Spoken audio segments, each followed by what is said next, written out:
Brilliance Audio presents the unabridged recording of Forever is the Worst Long Time by Camille Pagán, performed by Timothy Andrés Pabon.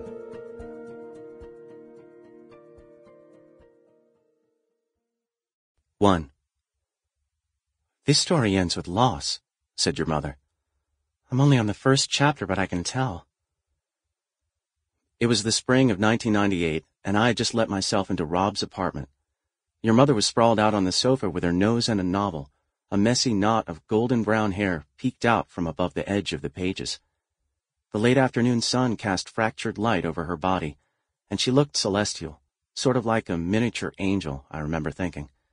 Of course, I didn't know she was your mother then. It was the first time I had ever laid eyes on her. Don't they all? I quipped, trying to act as though I weren't unnerved.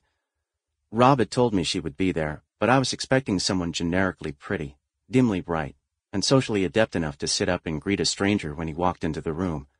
That is, someone more like the type of women Rob had always dated. She set the book on her stomach.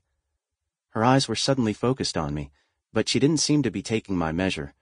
Instead, she was looking at me like she already knew me. They do, she said, still lying there. They really do. Then why bother?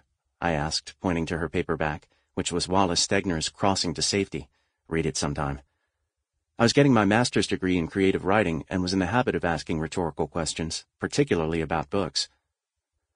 Because there's no such thing as life without heartbreak, she said, swinging her legs around so she was right side up.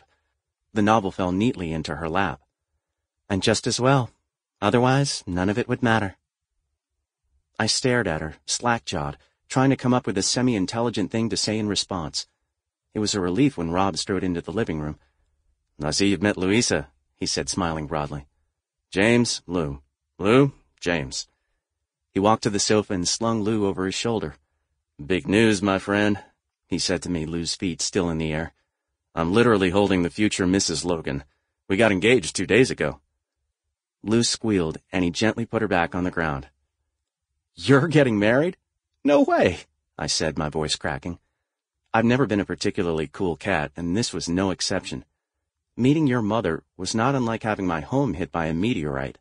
The odds of it happening were impossibly slim, and yet there it was, this incredible incident that had just left a hole in the middle of everything.